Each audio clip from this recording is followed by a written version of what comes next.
Hey guys, it is Rocky back with another video. Today we're going to be going over some SAT study tips that helped me get a 1580 on my first try of taking it. So I took the SAT around 2 weeks ago, August 26th, and I just got my score back yesterday. Very happy to see a 1580.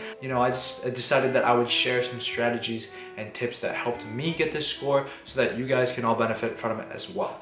So first, I'm not gonna sit here and lie to you guys and say, oh, I increased my score by 400 points the day before the test. No, I've always kind of been a good standardized test taker, but that shouldn't diminish any of the advice that I give in this video, because I've told some of my closest friends these same tips and it has helped them improve by over 200 points to get over 1500 as well on the August SAT. So my first tip is to do a little bit of studying each day, right?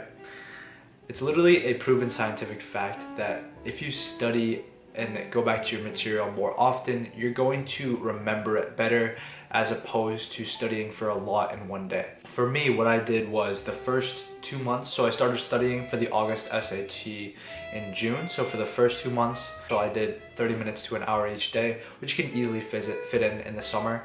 And then leading up to the exam, I bumped it up just by a little bit, an hour to around 2 hours every day. So yeah, it's better to do that than spend the final week before the exam cramming 5 hours each day. All that studying is just going to escape your brain, as opposed to doing a little bit each day and then reviewing it often. So my second tip is to take the SAT in the summer. So this might be a little bit harder for you guys if you are seniors or even juniors, but the summer is really the ideal time to take the SAT. Think about it. If you're going to take the SAT during the school year, you have very limited time to put towards studying. You've got all these AP classes, you've got extracurriculars you got to work towards, you've got volunteering, you've got family to take care of. It's just all too much. Whereas in the summer, you have basically 24 hours free to use. Even if you have an internship like I did, you still definitely have at least an hour each day to study. And you can really just focus on the SAT. But if that is not an option for you, refer back to my previous tip. Just do a little bit each day, and I'm sure you'll be able to fit that into your schedules. My third tip is, instead of learning materials and just grinding SAT concepts, instead learn test-taking strategies. So what I mean by this is that the SAT covers a lot of different topics. For English alone, you have like 5-6 different passages. For math, you have everything from systems of equations to circles to triangle similarity. It's just too much for you to memorize everything about every topic. Instead, what you want to do is to get familiarized with the types of questions that the College Board asks, and some useful SAT test-taking tips that you can use regardless of which topic they test you on. So right now I'm just going to share a couple of ones that I used and found to be the most helpful. So my first test-taking strategy is to follow a set pace. Every YouTuber will tell you, oh, just pace yourself, everyone's different, have just a subconscious timer going. No. Pacing yourself is literally the most important part of the SAT. The material itself is not that hard. You've learned this stuff before, right?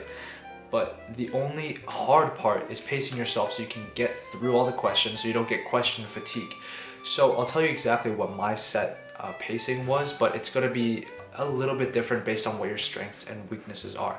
So for the reading section, I would allocate 10 minutes maximum for every passage, maybe a little bit more, but that's kind of pushing it. So 10 minutes maximum for each section.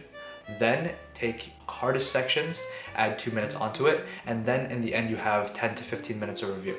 Well, for the math no calc, what that looks like is about 10 minutes for the multiple choice, and then 5 to 8 minutes for the rest of the open-ended questions. So that leaves you with 7 to 10 minutes of review in the end. For the math calculator, that's around 35 minutes for the first multiple choice, and then 10 to 15 minutes for the open-ended, and then another 10 minutes for review. For writing and language, it's kind of different because You're not really like gonna have to go back. You're kind of just answering the questions as you go, but I would try to answer questions pretty quickly, at least the easier ones, around maybe 30 seconds per question, and then starring any really hard questions that you might have to go back later if you're not sure on the question. So next test taking strategy is to underline, underline, underline. I cannot stress this enough. Underlining will literally help you improve reading comprehension, will help you retain the information of the passages, and also will help clarify math problems. What I found to be really helpful is just underlining the main sentence or two of each paragraph really helps me remember what the entire passage was talking about. For math, you really want to underline what the question is exactly asking you for, right? It might give you a whole bunch of stuff, but in the end, what is it asking you for? Is it asking you to solve for a variable, to simplify a expression, to factor this polynomial? What is it? Underline exactly what that is so you know what you're actually answering. And then finally, this is another really important one, is to look at the questions before the given material. So what I would do is I would literally skip, when I got my English packet, I would skip the first page, go to the questions page, and then read each question, underline what it was asking me for, and then look back and see in the text where that's occurring. So does it mention a specific line number? If it does, I'll go back, I'll bracket those lines off, and I'll star it. So I know what I'm actually looking for while I'm reading. This will help put you into the active reading mindset, so you're not just reading for fun or just reading the words, you're actually looking for exactly what the questions are asking for. Again, for math, sometimes they'll give you like a super long question with a paragraph of introduction for just some random stuff. You can honestly skip that, go to where they're asking the question, see what it's asking you for, then go back and see if you need any details from that paragraph they gave you. So that's it for test taking strategies. Obviously there are a bunch of others online and a bunch of other YouTubers who specifically talk about this, but I'm gonna move on and talk a little bit more on the studying and the mindset side of things. So my next tip is make your SAT studying fun.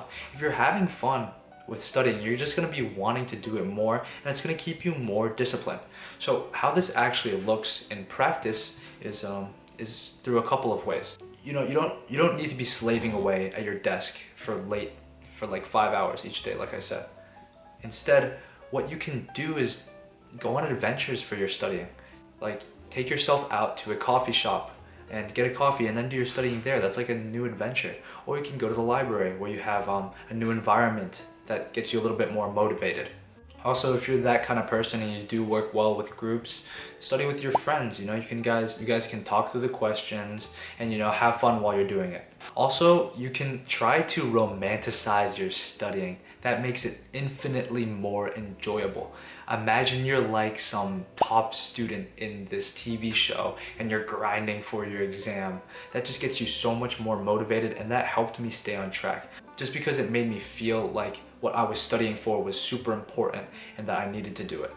Also, try to reward yourself after every study session that you have.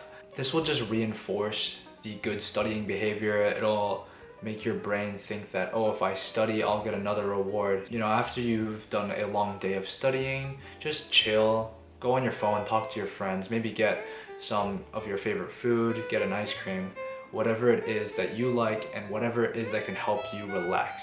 Lastly, don't take the SAT too seriously. One of the biggest parts or biggest problems that students face with the SAT is all the nervousness and the stress that comes with it.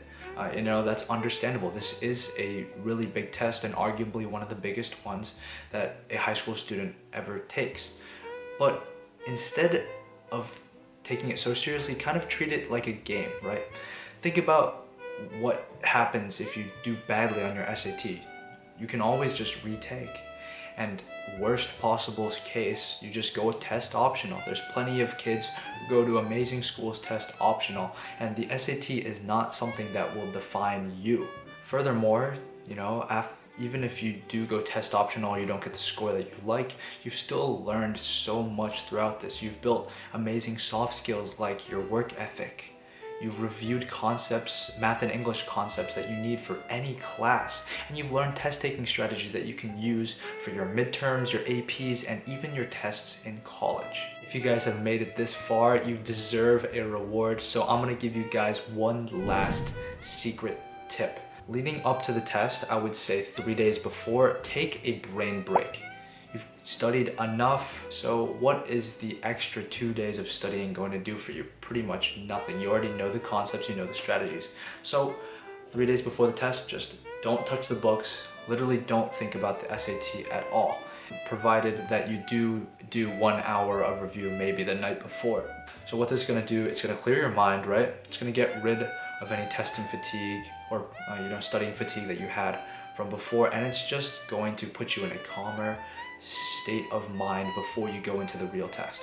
Alright, that's it from me. Thank you guys for watching this entire video.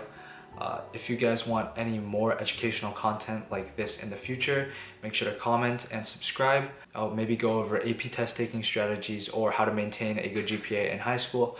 But if you want some more marketing content, check out the rest of my videos. I have some really educational and really impactful videos on a variety of marketing and business topics. That's it from me. Rocky out.